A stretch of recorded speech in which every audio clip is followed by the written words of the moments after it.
محمد وآل محمد. ایک سورہ فاتحہ تمام اہل بیت اطہار علیہ السلام کی چاہنے والے جو دنیا سے رخصت ہوئے، بالاخص علماء، عرفاء، فقہاء، شہداء. بسم اللہ الرحمن الرحیم.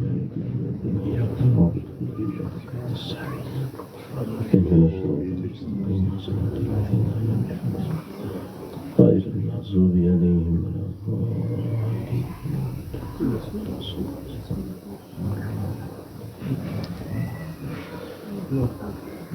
بار دیگر درود بھیجے گا محمد و آل محمد پر. اللهم صل على محمد وآل محمد. أعوذ بالله من الشيطان الرجيم. بسم الله الرحمن الرحيم. الحمد لله رب العالمين،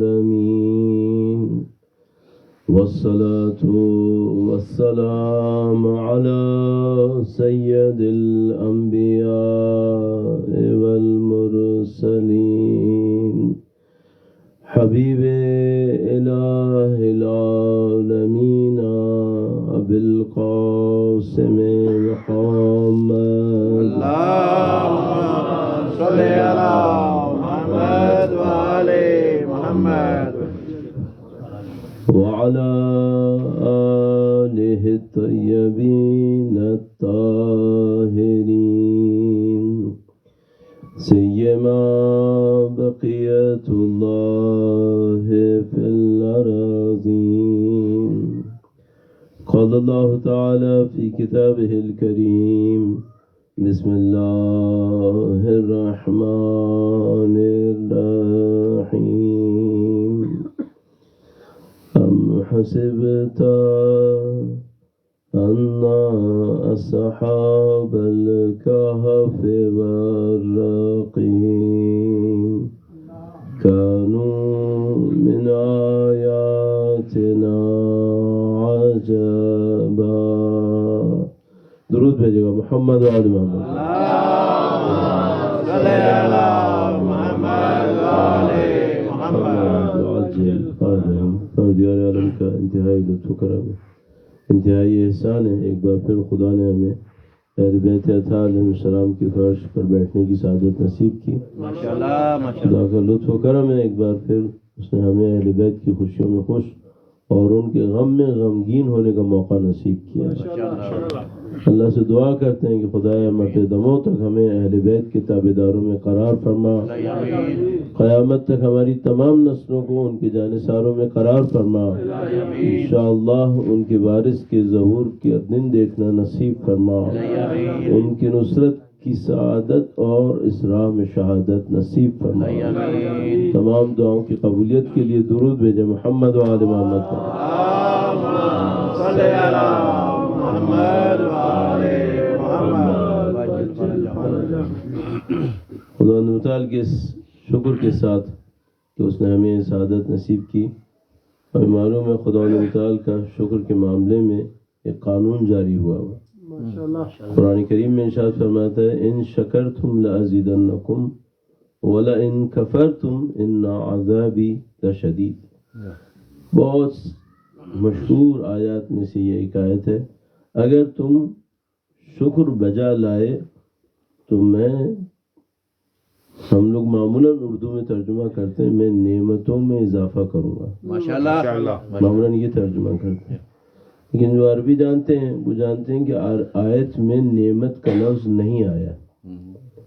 ان شکرتم لازیدنکم نعمت کا لفظ نہیں ہے وہاں. آیت کا ترجمہ یہ بنے گا: اگر تم شکر بجا لاؤ تو میں تمہارے وجود میں اضافہ کر دوں گا. یعنی اس کا مطلب کیا ہوگا؟ یعنی صرف وہ نعمت جس پہ تم بجا لائے شکر وہ تو میں دے ہی چکا، پھر میں تمہارے وجود کو ایسا بڑھا دوں گا کہ تم میری اور نعمتوں کو لینے کے بھی قابل ہو جاؤ. شکرتم لازیدنکم، ہمارے وجود میں اضافہ ہو جائے گا. بس جو انسان شاکر ہوگا اس انسان سے بہت مختلف ہوگا جو شاکر نہیں ہوگا. یعنی ایسا نہیں ہوگا کہ جو شکر بجا لاتا ہے اس میں ایک خاصیت ہے صرف کہ شکر بجا لاتا ہے باقی سب باقی ویسے کا ویسا ہے. نہیں، ایسا نہیں. ایسا خدا متعال کی نعمتوں میں اور خدا متعال کی بندگی میں ایسا ہوتا ہی نہیں ہے کہ فرق صرف یہ ہو باقی سارا کا سارا ویسے ہی کا ویسا. یہ جملہ میں ابھی آپ کی خدمت میں ایک دفعہ اور تشریح کے طور پہ شاید کہوں گا. اس سے پہلے 2-3 پوائنٹس جلدی سے آپ کی خدمت میں ایک اور سلسلے میں عرض کروں گا اور انشاءاللہ اس سلسلے کو جاری رکھیں گے. درود بھیجے گا محمد و آل محمد.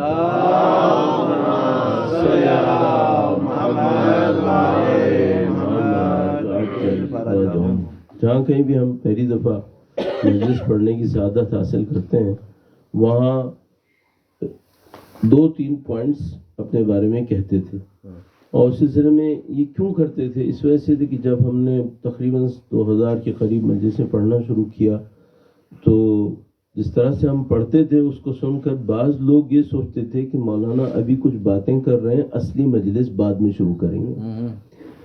جب مجلس ختم ہو جاتی تھی تو وہ پریشان ہو جاتے تھے اور وہ کہتے تھے کہ ہم تو سمجھ رہے تھے کہ ابھی مجلس شروع نہیں ہوئی ہے، پتہ چلا کہ مجلس ختم بھی ہو گئے. تو پھر ہم نے سوچا کہ ہم پہلے سے ہی 2-3 باتیں بتا دیں تاکہ جہاں پہلی دفعہ پڑھنے جا رہے ہیں پھر وہ لوگ بعد میں بیچارے پریشان نہ ہوں. ماشاءاللہ.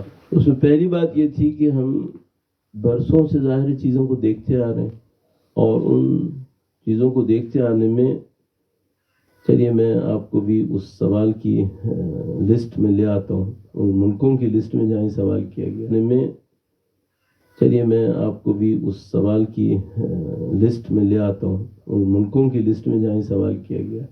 میں آپ سے ایک سوال پوچھتا ہوں، کیا آپ نے دنیا میں کوئی ایسا شہر ملک دیکھا ہے جہاں مسجدیں قرآن یا مجلسیں کم ہو رہی ہیں؟ مسجدیں کم ہو گئی ہوں کوئی شہر دیکھا دنیا میں؟ نہیں. قرآن کریم کم ہو گئے ہوں؟ نہیں ہوں. مجالس کم ہو گئی ہوں؟ نہیں ہوں.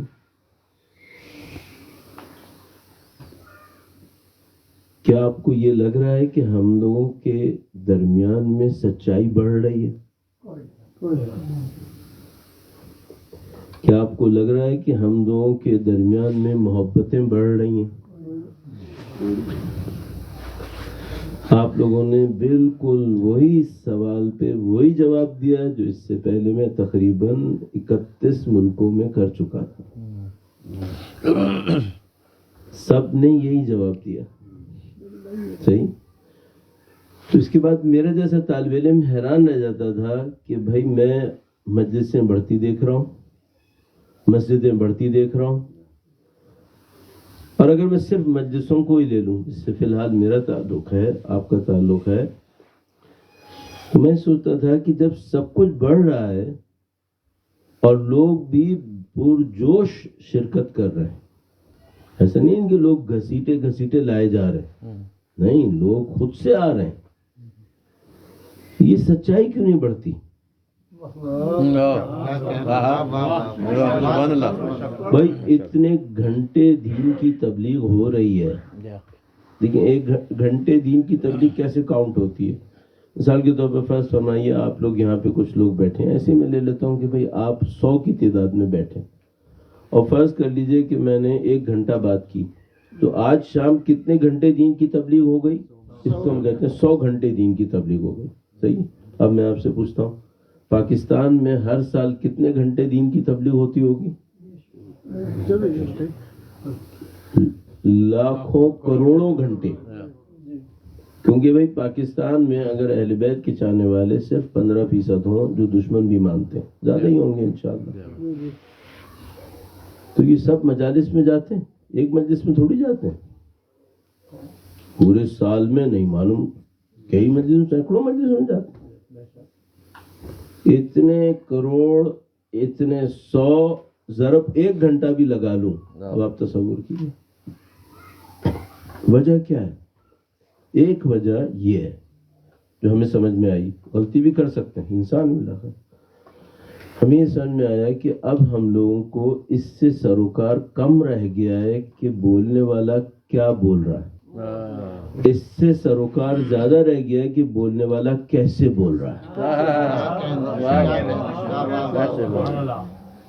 ہمیں اس سے زیادہ سروکار ہے کہ خطیب کی خطابت کیسی ہے، علم دیا یا نہیں دیا، اس سے سروکار نہیں۔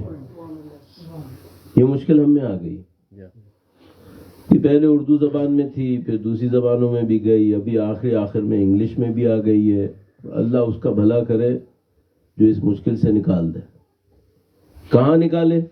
وہ اس جگہ سے نکالے جہاں پہ لوگ اس بات کو سوچنے لگیں کہ بھائی یہ مجلس اہل بیت اطہار کی درسگاہ ہے، ہمیں اہل بیت اطہار کا درس لینے کے لیے یہاں پہ آنا ہے۔ تو میں جب مجلسیں پڑھنا شروع کی، قصہ مختصر، تو میں نے اپنے لیے طے کیا کہ میں اس پہ زور، اس پہ اہمیت، اس کے اوپر پریکٹس کبھی نہیں کروں گا کہ خطابت اچھی ہو، نہیں، یہ نہیں کروں گا۔ میں ہمیشہ ایک کام کروں گا، اہل بیت کی تعلیمات میں سے چند نکات کو، پوائنٹس کو نکالوں گا، لوگوں کے سامنے سادہ زبان میں بیان کروں گا۔ میرا ہدف یہ نہیں ہوگا، اور میں یہ خود ایک علیحدہ پوائنٹ ہے لمبا، لیکن میں ابھی اس کو ذکر نہ کروں، پورا ہدف صرف یہ ہوگا کہ یہ جو لوگ آئیں، تشریف لائیں، یہ بھی اہل بیت کے نزدیک اور قریب ہو جائیں، اور ہم بھی اس کے نتیجے میں اہل بیت اطہار علیہ السلام سے اور نزدیک ہو سکیں۔ یہ پہلا پوائنٹ ہو گیا۔ دوسرا اور تیسرا پوائنٹ بھی آپ کی خدمت میں اس سے زیادہ تیزی سے عرض کروں گا۔ درود بھیجیں محمد وآل محمد۔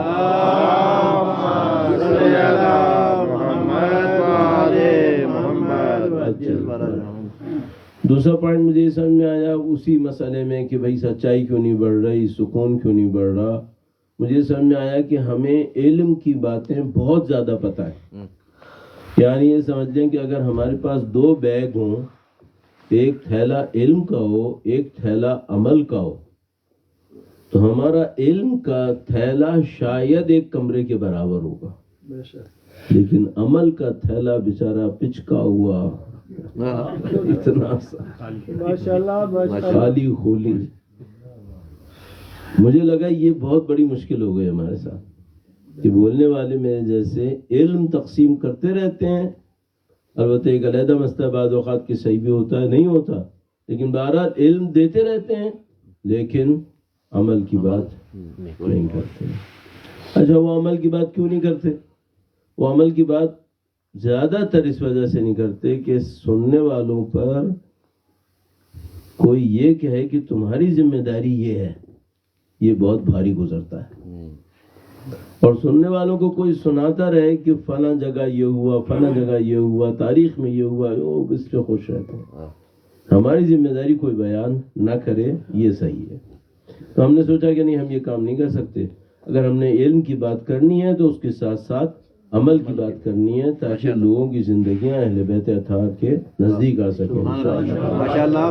ایک بار پھر درود بھیجے گا محمد وآل محمد۔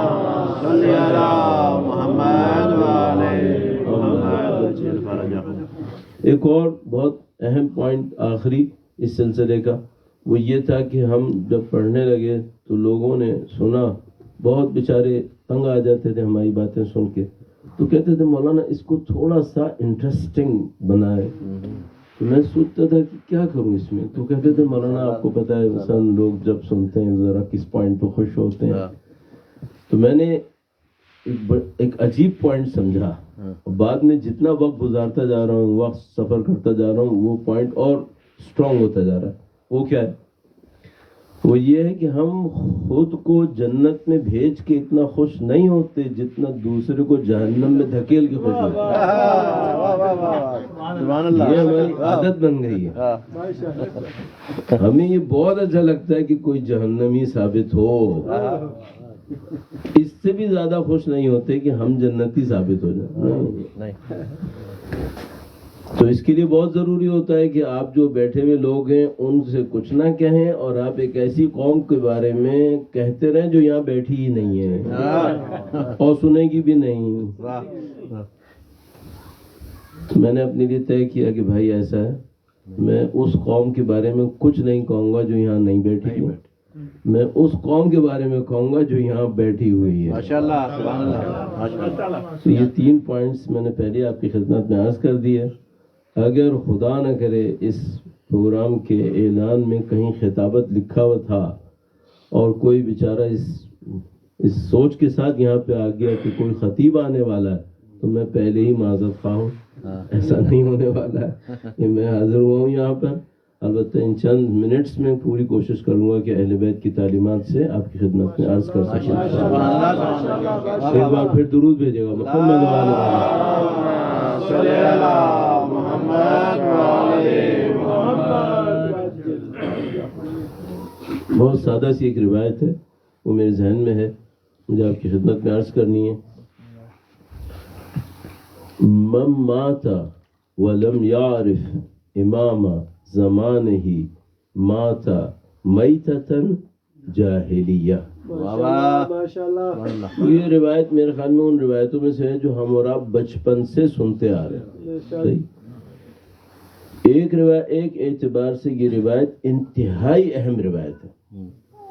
اچھا، الحمدللہ رب العالمین، یہ روایت تمام فریقوں کے درمیان قبول ہوئی بھی روایت ہے۔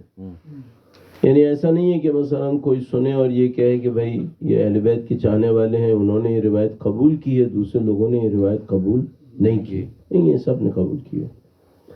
اب یہاں پہ ایک ٹاپک ہے جو ہم کبھی دوسروں کے سامنے رکھتے ہیں، چونکہ میں دوسروں کے سامنے رکھنے کے لیے کوئی بات نہیں کرتا ہوں، یہاں کے لیے کرتا ہوں، تو میں اس کو ایک اور انداز سے عرض کرتا ہوں۔ میں آپ سے ایک سوال پوچھوں گا، پہلے سادہ ترجمہ، جو مر جائے اور نہ پہچانتا ہو اپنے وقت کے امام کو، تو وہ مرا جاہلیت کی موت۔ واہ واہ، سبحان اللہ، سبحان اللہ۔ جو مر جائے اور نہ پہچانتا ہو اپنے وقت کے امام کو، ماشاءاللہ، تو وہ مرا جاہلیت کی موت۔ سبحان اللہ۔ ایک سوال یہ ہے کہ جاہلیت کی موت کسے کہتے ہیں؟ جاہلیت کی موت کا مطلب یہ ہوتا ہے کہ وہ ایک ایسی حالت میں مرا، معذرت کے ساتھ، جس پہ ابو جہل مرا۔ واہ واہ واہ۔ ہاں، جاہلیت کا سرغنہ وہ تھا نا، اس لیے اس کا نام ابو جہل رکھا گیا تھا، ورنہ اصلی نام ابو جہل نہیں تھا اس کا۔ کون بیوقوف ہوگا جو اپنا نام ابو جہل رکھے گا؟ اس کا نام مسلمانوں نے ابو جہل رکھا تھا، اور اس لیے رکھا تھا کہ اس کی جہالت اتنی زیادہ تھی، سنتا نہیں تھا، علم کی بات سمجھتا نہیں تھا، اکڑتا علیحدہ تھا، اس لیے اس کا نام ابو جہل رکھ دیا گیا۔ تو فرمایا جو اس حالت میں ہو وہ اس حالت میں مرے گا جیسے ابو جہل مرا، کہ ہر چیز اس کی آنکھوں کے سامنے تھی، مانتا نہیں تھا۔ اس کا مطلب یہ ہے، خدا نے نبی فرما رہے ہیں کہ، اور نبی کے بعد باقی ائمہ نے اس روایت کو بار بار تکرار کیا، وہ یہ فرما رہے ہیں کہ وقت کے امام کو نہ پہچاننا کسی کے پاس عذر نہیں رکھے گا۔ ماشاءاللہ، کوئی اس معاملے میں عذر نہیں رکھے گا کہ کہے اس عذر کی بنیاد پر میں امام کو نہیں پہچان پایا، نہیں۔ جس طرح ابو جہل کے پاس کوئی عذر نہیں تھا، اس کے پاس بھی کوئی عذر نہیں ہوگا۔ یہ تو ایک حصہ ہو گیا۔ مجھے زیادہ سروکار اس کے اگلے حصے سے ہے، پہچاننے کا مطلب کیا ہے؟ پہچاننا کسے کہتے ہیں؟ میں 3 لیول بناتا ہوں آپ کے سامنے۔ ایک پہچاننا وہ پہچاننا ہے جیسے حضرت سلمان فارسی اللہ کے نبی کو پہچانتے ہیں۔ سبحان اللہ، سبحان اللہ، ماشاءاللہ۔ اگر وہ پہچاننا اس حدیث میں مراد ہو تو ہم سب اس سے بہت پیچھے رہ گئے، پھر یہ ہمارے بس میں ہے ہی نہیں، وہ مطلب ہو بھی نہیں پائے گا۔ ایک پہچان ہم یوں لیں کہ جس کو ہم یہ کہیں کہ کب دنیا میں تشریف لائے، کس نے ان کی شہادت میں اپنا کردار دکھایا، کس نے ان کی حمایت میں اپنا کردار دکھایا، کہاں پر ان کا روضہ ہے۔ صحیح ہے؟ کیا یہ پہچان امام وقت کی پہچان کے لیے کافی ہوتی ہے؟ آپ لوگوں نے خود اپنی طبیعت فطرت سے مانا یہ کافی نہیں ہے.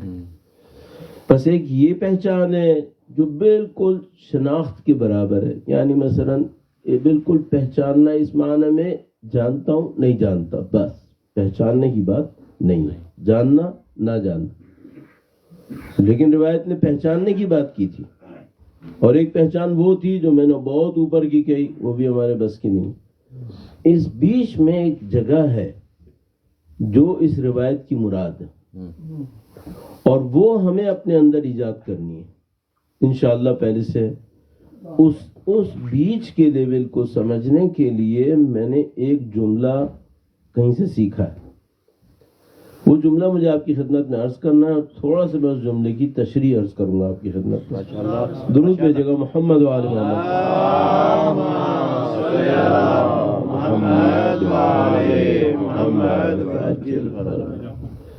کبھی کبھی اس واقعے کو سناتا ہوں، کبھی کبھی کئی دفعہ سناتا ہوں. ایک دفعہ میں کراچی میں کہیں مجلس پڑھنے گیا تھا. وہاں پر مجلس کے بعد نظر نیاز ہو رہی تھی. میں دسترخوان پہ بیٹھا ہوا تھا. ایک آدمی میرے پاس آیا اور اس نے مجھ سے کہا کہ مولانا میرے دوست نے ایک سوال پوچھوایا ہے، آپ مجھے اس کا جواب جلدی سے بتائیے گا. وہ جو علاقہ تھا اس کے پیچھے ہی ایئرپورٹ ہے. تو اس نے کہا کہ میری ایئرپورٹ پہ شفٹ لگی ہے نائٹ کی، مجھے ابھی جانا ہے وہاں پر.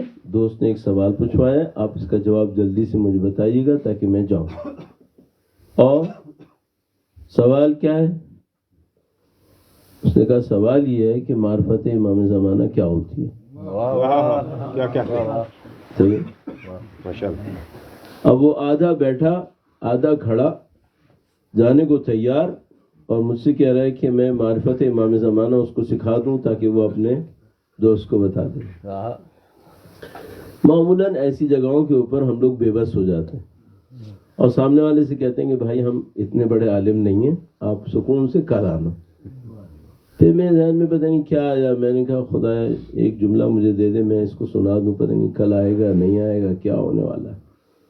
اچانک میرے ذہن میں ایک جملہ آیا. میں نے اس جملے کو چیک کیے بغیر اسے سنا دیا. اس نے سنا، کہنے لگا مولانا بہت شکریہ آپ کا، چلا گیا.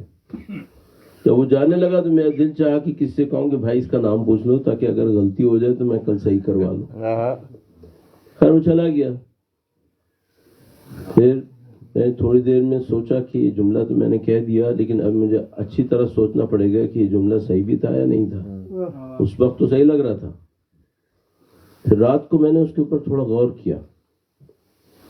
مجھے لگا کہ نہ صرف یہ کہ جملہ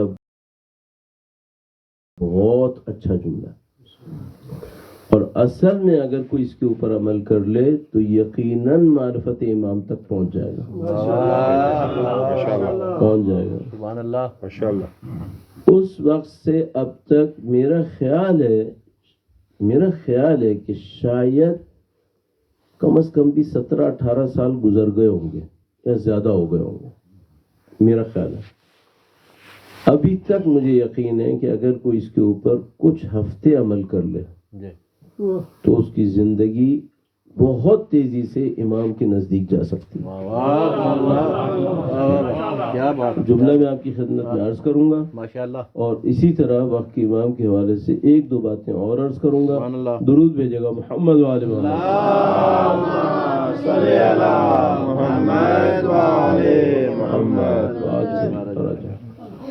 میں نے اس سے بہت سادہ ایک جملہ کہا. یہ جملہ پہلے میں عرض کرتا ہوں پھر اس کو تھوڑا سا تطبیق کروں گا. میں نے اس سے عرض کیا کہ تم امام کی پسند اور ناپسند کو پہچان لو، یہی معرفت امام ہے. کیا بات.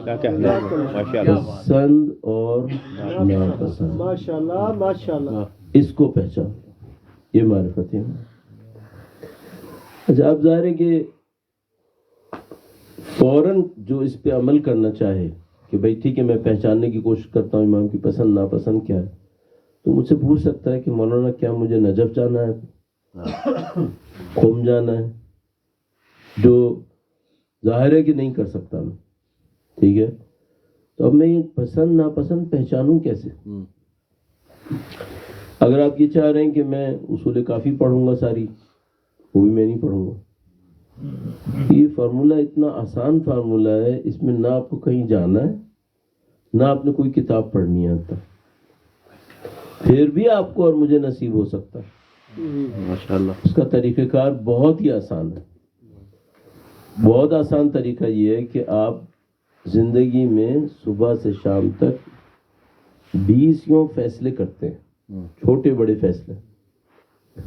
مثلا آج شام آپ نے یہاں آنا تھا، یہ بھی ایک فیصلہ تھا، ٹھیک ہے. مثال کے طور پر بہت چھوٹا فیصلہ کوئی لے لیتا ہوں، مثلا آپ صبح کو یا شام کو جب گھر سے نکلنے لگے تو آپ نے جو کپڑے پہنے وہ کون سے ہونے تھے، یہ بھی ایک فیصلہ، ٹھیک ہے.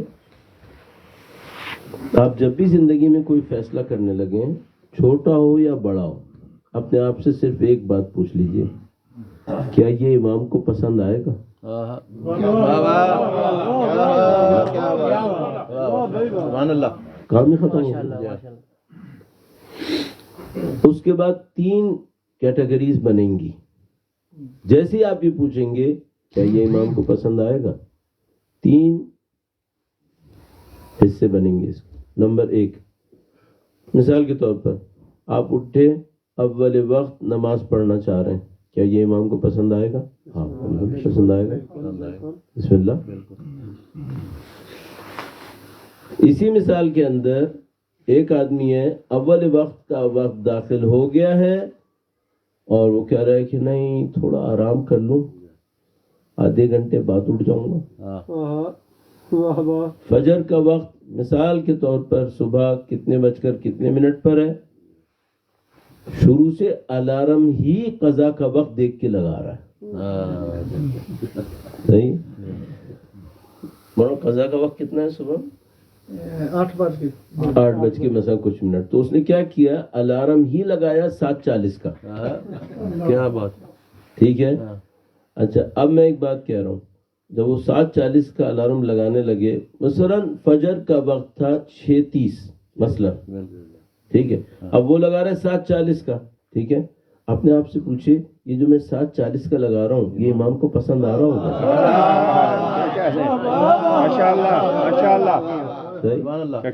اچھا وہ کہے گا نہیں یہ تو امام پسند تو نہیں آئے گا، پسند تو نہیں آئے گا. ارے یہ بتاؤ کتنے بجے کا لگاؤں تو پسند آئے گا؟ کیا کہنے. اب میں جو 3 کیٹیگریز بناؤں گا نا وہ یہ بناؤں گا، 7:40 کا نہیں پسند نہیں آئے گا، پسند نہیں آئے گا، تھوڑا سا ناراض بھی ہوں گے، تھوڑا سا ناراض بھی ہوں گے، اتنی دیر کیوں. صحیح. 6:30 کا لگاؤں پسند آئے گا کہ میرا چاہنے والا اول وقت نماز پڑھ رہا ہے، ٹھیک ہے. 7 بجے کا لگاؤں نہ پسند آئے گا نہ پسند آئے گا، ٹھیک ہے. لیکن اگر میں نے 6 بجے کا لگا لیا اور اپنے مولا سے کہا کہ مولا میں آپ کا ماننے والا ہوں، آپ نے اپنی وصیت کی طرح کی نصیحت میں 3 مرتبہ اصرار کیا تھا تم پر واجب ہے نماز شب، مولا میں آپ کا ماننے والا ہوں، نماز شب کا ٹائم پہ اٹھو، چاہے 1 رکعت پڑھو، چاہے 1 رکعت پڑھو، 3 رکعت پڑھو، 2 رکعت شفع، 1 رکعت وتر. اس ٹائم پہ اٹھ جاؤ. کسی طرح سے انسان بیمار ہوتا ہے، کوئی مسئلہ ہوتا ہے، ایک علیحدہ چیز ہے، لیکن اصل کام کیا کرے، اصل کام. اب الارم لگا رہا ہے نا، 6 بجے کا لگاؤں تو کیسا، امام خوش ہوں گے، بہت خوش ہوں گے. 6 بجے کا لگاؤں، 6:30 کا لگاؤں تو کیسا ہے، وہ بھی صحیح ہے، خوش ہوں گے، اول وقت ہے. 7 کا لگاؤں تو کیسا ہے. اب نظروں سے تم تھوڑا سا ہٹ گئے. واہ واہ. اگر 6 ساڑھے 6 تک کا لگاتے نا تو نظروں کے اندر تھے، اب تم نظروں سے تھوڑا سا ہٹ گئے. اور 7:40 پہ لگاؤں کافی ہٹ گئے. تو ابھی کوئی کہے کہ نہیں میں نعوذ باللہ میں تو پڑھتا ہی نہیں ہوں، تو تم نظروں میں ہو ہی نہیں، اس کا مطلب ہو ہی نہیں. کیا کہنا؟ اگر کوئی یہ کہے نا کہ میں فجر کی قضا کرتا ہوں، ظہر اثر کے ساتھ پڑھتا ہوں، تو امام کی نظر تم پہ اس وقت شروع ہوگی جب تم واجب ادا کرو گے. واہ واہ واہ واہ. تو تم نے اس کا مطلب کیا ہے؟ تم نے آخری واجب ادا کرنے کے بعد سے جو اپنے امام سے دوری کی، اگلے دن ظہر تک فارغ رہے تم نے اپنے پر ظلم کیا. صحیح. بس معرفت امام کیا ہو گئی؟ معرفت امام بہت سادہ سے ایک کام، جو امام کو پسند ہے وہ کر لو، جو پسند نہیں ہے ہرگز مت کرو، ہرگز مت کرو. اب آپ اتنا چھوٹا سا یہ جملہ لے کر اگر 2 ہفتے بھی زندگی گزار لیں، اور اس میں بہت کچھ شامل ہے، میں تیزی سے آپ کی خدمت میں صرف عرض کرتا چلوں. انسان بعض اوقات 23 گھنٹے اچھا بھلا ایماندار ہوتا ہے، اور کوئی 15-20 منٹ آدھے گھنٹے سلپ کرتا ہے. صحیح. اور یہ جو آدھے گھنٹے یہ بے دین بنتا ہے، اس وقت یہ اپنے سارے 23 گھنٹوں کی محنت پہ پانی پھیرتا ہے. میں نہیں کہہ رہا کہ اس کی واپسی کے دروازے بند ہو جاتے ہیں، نہیں، واپسی کے دروازے تو ہمیشہ کھلے رہتے ہیں، لیکن اس نے محنت کی تھی 23 گھنٹے، اپنے آپ کو اپنے امام سے نزدیک کیا تھا، لیکن نعوذ باللہ تعالی کوئی حرکت ایسی کی کہ اب اپنے آپ کو دور کر دیا ہے. صحیح. یہ معرفت امام ہے، اس سے شروع کریں. اس پر عمل کرنے کا ایک چھوٹا سا راستہ اور آپ کی خدمت میں عرض کرتا ہوں. درود بھیجے گا محمد وآلہ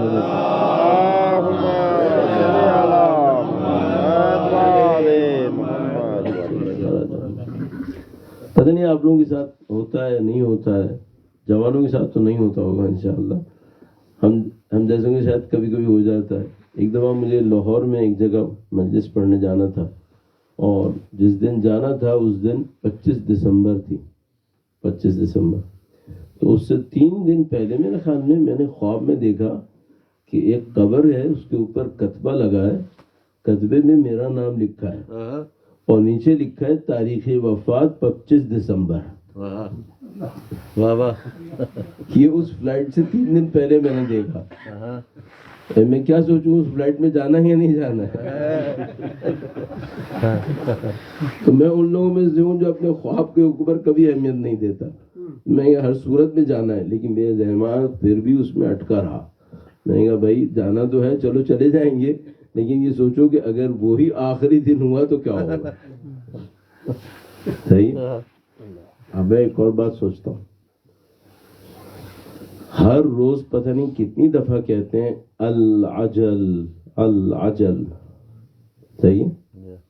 ایک کام کرو، آج کسی بھی وقت خاموشی سے بیٹھ کر یہ سوچو کہ اگر آج رات امام تشریف لے آئے انشاءاللہ، میں جیسا بھی ہوں، میں تو جانتا ہوں نا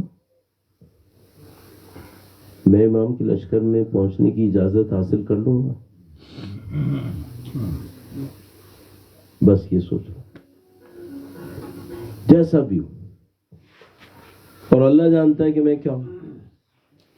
جو آپ ہو میں نہیں جانتا، جو میں ہوں آپ نہیں جانتے. آپ اور میں اپنے اندر، اپنے وجود کے اندر اس بات کو سوچیں کہ بھائی ٹھیک ہے، زمانے کے لیے میں کیسا بھی ہوں، اس سے کیا فرق پڑتا ہے؟ کیا یہ امام کے لشکر میں پہنچنا لوگوں کی اوپینین سے ہوگا؟ نہیں، کوئی گراؤنڈ ریالٹی ہے، اس سے ہوگا. تو اس گراؤنڈ ریالٹی کو دیکھتے ہوئے اپنے آپ سے ایک سوال کرے آدمی کہ بھائی میں اس میں پہنچوں گا یا میں اس میں نہیں پہنچا. ٹھیک ہے. اب میں آپ کی خدمت میں بہت تفصیل اس میں نہ جاؤں، لیکن بس ایک احساس کرنے کی خاطر آپ سے کہوں گا. ایک مثال دے رہا ہوں چھوٹی سی. اتنے سالوں سے اس لشکر کا انتظار ہو رہا ہے. صحیح.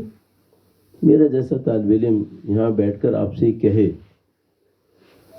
صرف تصور کی خاطر ہے، کوئی ایسی حدیث نہیں ہے، ایسا ہو ہی نہیں سکتا، لیکن صرف تصور کی خاطر میں کہہ رہا ہوں. اگر آپ کو میں یہ کہوں نعوذ باللہ کہ امام کے لشکر میں کوئی بندہ ایسا ہوگا جو جھوٹ بھی بولتا ہوگا، آپ مانیں گے مجھ سے یہ؟ نہیں مانیں گے. آپ کیوں نہیں مانیں گے مجھ سے؟ آپ کہیں گے بھائی یہ لشکر کوئی عام فوج کا لشکر تھوڑی ہے کہ جھوٹے سچے سب شامل ہیں اس کے اندر. یہ امام کا لشکر ہے. امام کے لشکر میں جھوٹ بولنے والے کا یہاں پہ کوئی کام نہیں ہے. صحیح. اچھا آپ جتنی صفتیں آپ کو سمجھ میں آتی ہو نا کہ بھئی امام کے لشکر میں یہ نہیں ہونا چاہیے، یہ نہیں ہونا چاہیے، یہ نہیں ہوگا، یہ نہیں ہوگا، یہ نہیں ہوگا، آپ اسے جمع کر لیں. پھر اپنے آپ سے ایک سوال کریں، ان میں سے کوئی چیز میرے اندر تو نہیں ہے؟ اصلا یہ تصور کریں کہ اگر کسی اور میں یہ صفت ہوئی تو وہ نہیں پہنچے گا، لیکن میں پہنچ سکتا ہوں. میں کیسے پہنچ جاؤں گا؟ کسی اور میں وہ صفت ہو تو وہ تو قطعاً امام کے لشکر میں نہیں جائے گا، لیکن انشاءاللہ میں پہنچ جاؤں گا. کیسے؟ کیوں؟ تو عزیزان محترم، اپنے دین کے اوپر جب آپ میں غور کریں، اپنے آپ کو شامل بھی کریں اس کے اندر. ہم لوگ بہت دفعہ دوسروں کے بارے میں فیصلے کر رہے ہوتے ہیں لیکن اپنے بارے میں فیصلے نہیں کر رہے ہوتے. تو آپ اپنے وقت کے امام کی تیاری کے لیے ان تمام چیزوں کو اپنے ذہن کے اندر رکھتے ہوئے تیار کریں. اب اس سلسلے میں جو میں معمولاً کہتا ہوں عمل کی زندگی سے نزدیک رکھو، عمل کی زندگی سے نزدیک کروں، ایک دو ٹپس ایسے عرض کرنا چاہوں گا. ظاہر ہے کہ اب یہاں پر ہم پہلی دفعہ حاضر ہوئے اور مجھے نہیں لگتا کہ ابھی سالوں تک بھی دوبارہ حاضر ہو پائیں، چونکہ ویزوں کے مسائل یہ وہ. تو میں چاہتا ہوں جانے سے پہلے آپ کو چند ٹپس، چھوٹے چھوٹے پریکٹیکل پوائنٹس ایسے دینے کی کوشش کروں جو مجھے اپنے تجربے سے سمجھ میں آئے، بہت فائدہ مند ہے. ماشاءاللہ. درود بھیجے گا محمد وآل محمد.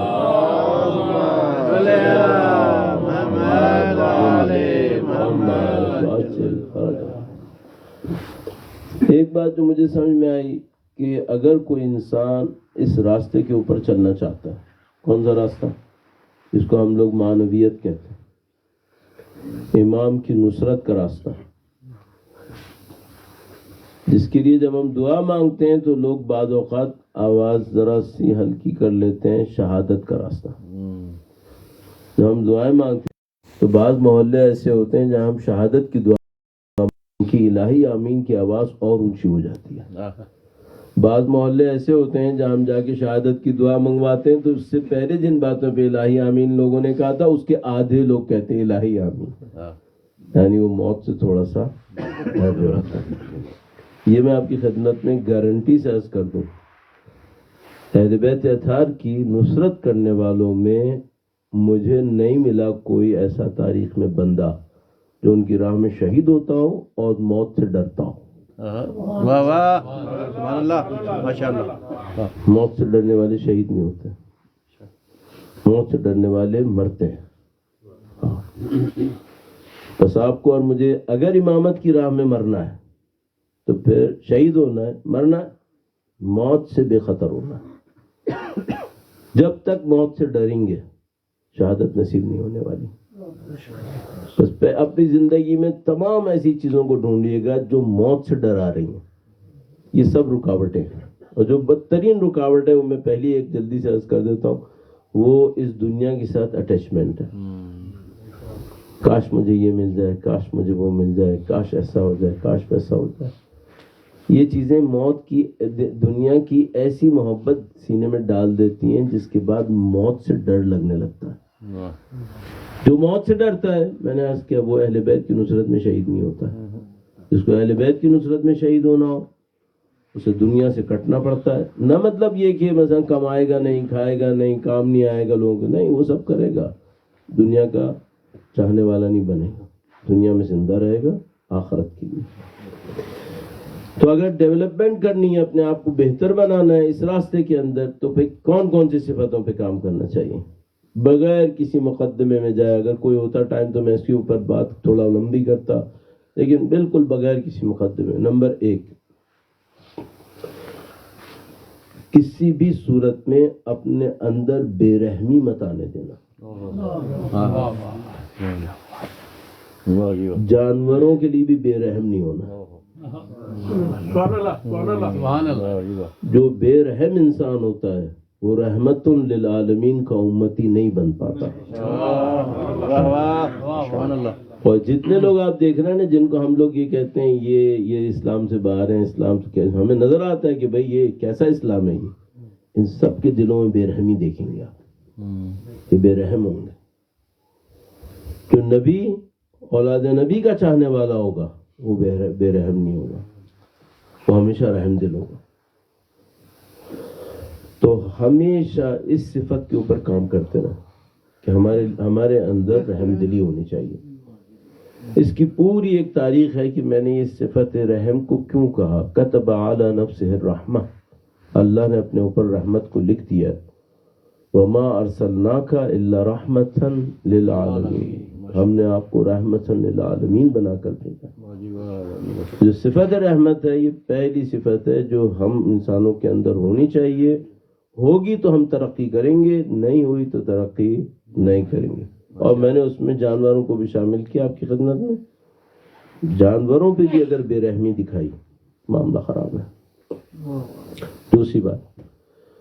دوسری عملی بات یہ ہے کہ اگر وہ تین صفتیں میں جلدی بولوں تو آپ پہلے سے جانتے ہیں ان کو. پہلی بات رحم دلی کی، دوسری بات سچائی. پہلے بھی عرض کیا اشارتاً، اس وقت صراحتاً، جو آدمی سچا نہیں ہے وہ آدمی کسی کا نہیں ہے. وہ اللہ کا بھی نہیں ہے، اللہ کے نبی کا بھی نہیں ہے، اللہ کے نبی کے امام کا بھی نہیں ہے. یہ پوری چین سچائی کی چین ہے. کونوا مع الصادقین. کوئی یہ کہ نہیں مولانا کہیں ایسا ہوتا ہے جھوٹ بولنا پڑتا ہے دنیا کی خاطر، اس کی خاطر، اس کی خاطر. جس کی خاطر جھوٹ بولنا پڑ رہا ہے قسم لے لو کہ کام نہیں آئے گی. اس سے کہیں نہ کہیں ذلت اٹھانی پڑے گی، کہیں نہ کہیں بے عزتی اٹھانی پڑے گی، کہیں نہ کہیں مشکل آئے گی، کام نہیں آئے گی. کہو کہ نہیں جھوٹ کے بغیر کوئی گزارا نہیں ہو پاتا. اور بہت سارے لوگ جب حکم جاری کرتے ہیں تو کہتے ہیں آج کا زمانہ ایسا ہے کہ جھوٹ کے بغیر زندگی گزر ہی نہیں سکتی. ایسی چیزیں نہیں ہیں، یہ ہم لوگوں نے یوں بنائی ہیں، ورنہ لوگ زندگی گزار رہے ہیں الحمدللہ رب العالمین. تیسری بات کیا ہے؟ امانت داری. امانت داری. آپ کہیں گے ہمیں کوئی امانت دیتا ہی نہیں. اب کوئی ہمیں امانت کیوں دے گا بھائی؟ پہلے زمانے میں شاید ہوگی. نہیں، امانت داری کا مطلب صرف یہ تھوڑی ہوتا ہے کہ کوئی مجھے کوئی امانت لا کر دے. تو مطلب کیا ہوتا ہے؟ میں ایک مثال عرض کرتا ہوں، آپ کی تھوڑی سی شاید تھکاوٹ بھی اس اختتام تک لاتے ہوئے دور ہو جائے گی. درود بھیجے محمد والے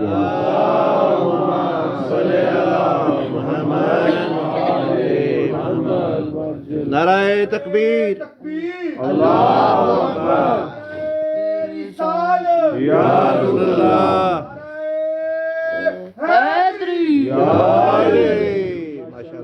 اللہ اللہ خیر. اصل میں عام وقت ہو تو تھوڑا سا تیز بولتا ہوں. اس وقت ایک جملہ آہستہ کر کے اس سے بول رہا ہوں کہ مجھے کب پتہ نہیں ہوتا پھندا پڑے گا، اور میں اس سے پہلے کہ منہ یہاں سے ہٹاؤں اور یہاں پہ ایک دھماکے کی آواز آخر تک جا چکی ہوگی. اس لیے میں ایک جملہ آہستہ کر کے بول رہا ہوں. ماشاءاللہ ماشاءاللہ.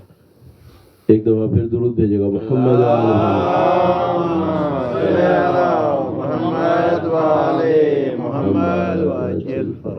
کچھ وقت پہلے مجھے مثال سمجھ میں آئی، پھر میں نے مثال کے اوپر تھوڑا سا کام کیا، بیان کیا ایک دو جگہ. میں نے دیکھا یہ مثال بہت اچھی مثال ہے، اس سے بہت ساری چیزیں سمجھ میں آتی ہیں. جیسے ابھی میں نے آپ کی خدمت میں عرض کیا تھا نا، رات کو سوتے وقت الارم کون سا لگائے گا، تو بالکل صحیح سمجھ میں آ رہا تھا آپ سب کو بھی کہ بھئی اتنے بجے امام خوش ہوں گے، نہیں خوش نہیں خوش ہوں گے. تو کیا اس کو سمجھنے کے لیے آپ کو کتاب پڑھنی پڑی تھی؟ نہیں، سمجھ میں آ رہا ہے. تو ابھی یہ مثال بھی ایسی ہے، اچھی سی مثال ہے، سادہ سی. مثلا کوئی آدمی مجھے 5 سیب دیتا ہے اور کہتا ہے کہ ایک آپ لے لیجئے گا اور 4 لوگوں کو دے دیجئے گا. ایک آپ لے لیجئے گا اور 4 لوگوں کو دے دیجئے گا. صحیح؟ تو میں اپنے پاس جو رکھوں گا وہ سیب کون سا ہوگا؟ سب سے اچھا ہوگا. سب سے اچھا ہوگا.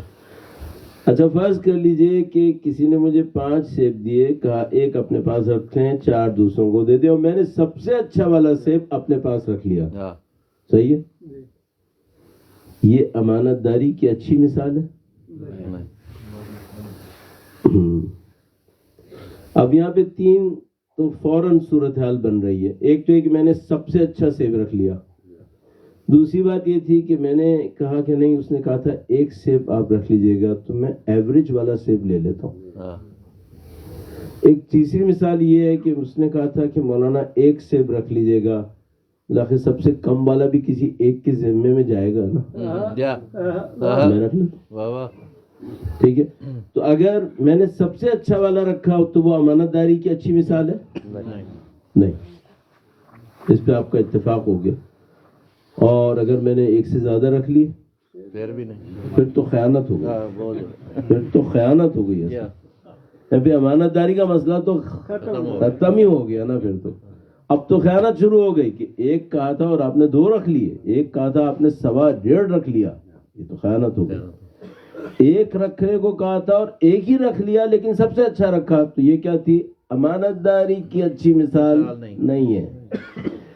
اگر اس نے کہا تھا ایک آپ رکھ لیں اور میں نے ایک اوسط ایوریج رکھ لیا، تو یہ یہ امانت داری کی ٹھیک مثال ہے. لیکن اگر میں نے سب سے برا والا اپنے پاس رکھ لیا تو اب آپ اسے کیا کہیں گے؟ یہ اچھا کام، یہ بات ہوئی.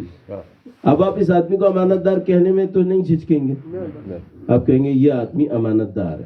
کیوں؟ کیونکہ اس نے جب اس سے کہا تھا 5 میں سے ایک رکھو تو اس نے سب سے خراب والا اپنے حصے میں رکھ لیا. یہ آدمی امانت دار انسان ہے. اب میں ایک اور مثال دیتا ہوں، اس کو بڑھاتا ہوں تھوڑا.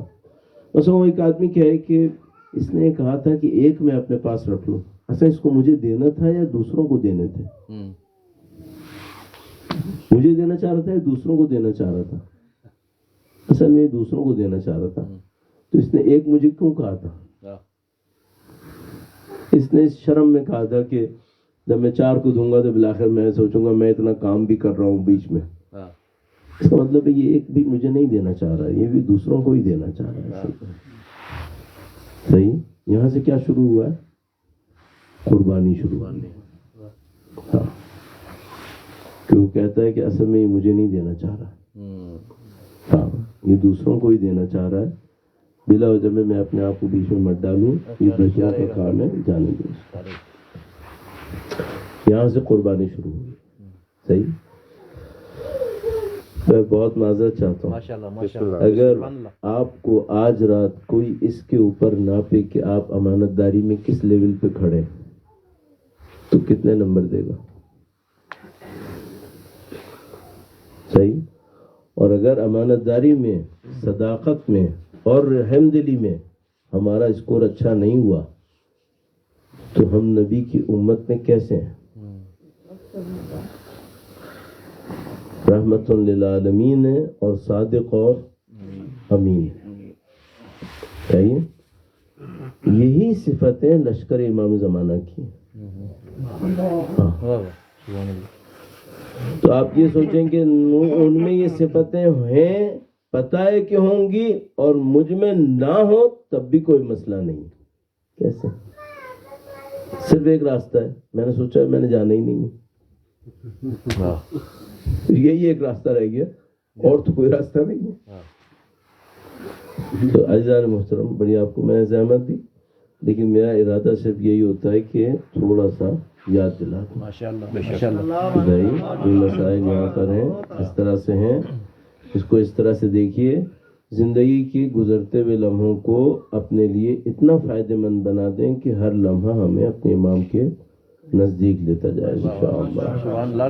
اور الحمدللہ رب العالمین، خداوند متعال نے بہت لطف کیا ہے آپ کے اور ہمارے دلوں میں اہل بیت کی محبت قرار دی. یہ خدا کا اتنا بڑا احسان ہے. وہ انسان جس میں حب اہل بیت ہو اور وہ انسان جس میں حب اہل بیت نہ ہو، ان میں زمین آسمان کا فرق ہوتا ہے. اس دنیا میں بھی، اس دنیا میں بھی زمین آسمان کا فرق. کیا نشانی ہے کہ آپ کے اندر میرے اندر حب اہل بیت ہے یا نہیں؟ کیا نشانی؟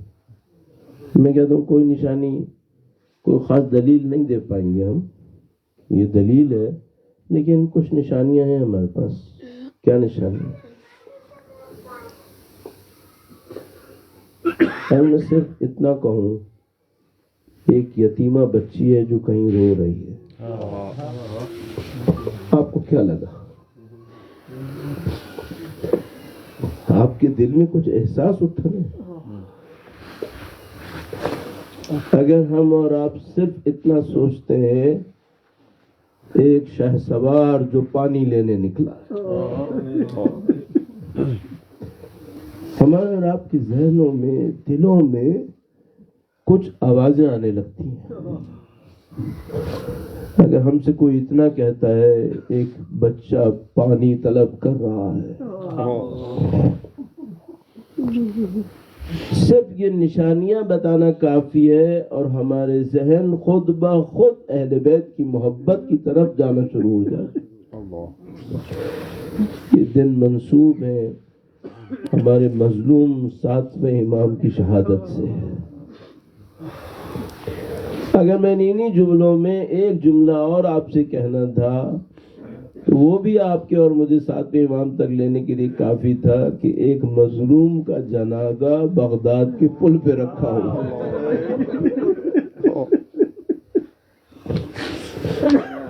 پوری دنیا میں انسانوں کا وتیرہ ہے کہ کوئی کیسا بھی ہو، اگر کسی کا جنازہ دیکھتا ہے تو اس کے دل میں رحم کا جذبہ ہوتا ہے۔ اور ہمارے 7ویں مظلوم کے جنازے کا یہ عالم تھا کہ جو اغیار آ کر دیکھتے تھے تو وہ کہتے تھے کہ ان کے چہرے سے کسی خاندان کی عظمت نظر آتی ہے، لیکن پل پر ہونے سے غربت نظر آتی ہے۔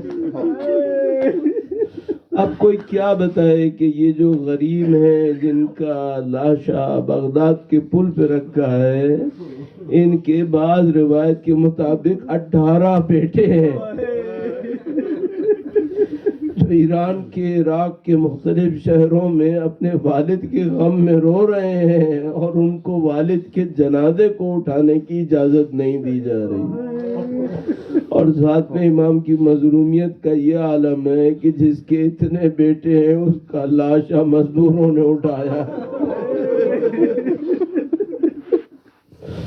اللہ کا کرم ہے، اس نے ہمیں ایسے دور میں بھیجا ہے کہ آج ایسے کسی شب کے موقع پر کاظمین میں کروڑوں لوگ جمع ہوتے ہیں، کاظم کاظم کی ندا دے کر امام کی لاشے کو دوبارہ بلند کرتے ہیں۔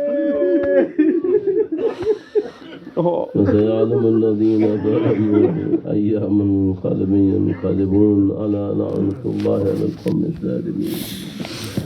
پروردگارہ، جو واسطہ نبی اولاد نبی کا اس قلیل کو اپنی بارگاہ میں قبول فرما، ان کی نورانیت سے ہمارے قلوب کو منور فرما، خداوندہ دنیا اور آخرت میں اہل بیت کی ہمراہی نصیب فرما، خداوندہ ہمارے مرحومین کو اہل بیت اطہار کی شفاعت نصیب فرما، ہمیں اس دنیا کے اندر اور اس دنیا کے اندر اہل بیت اطہار کی رہنمائی اور ان کی شفاعت نصیب فرما۔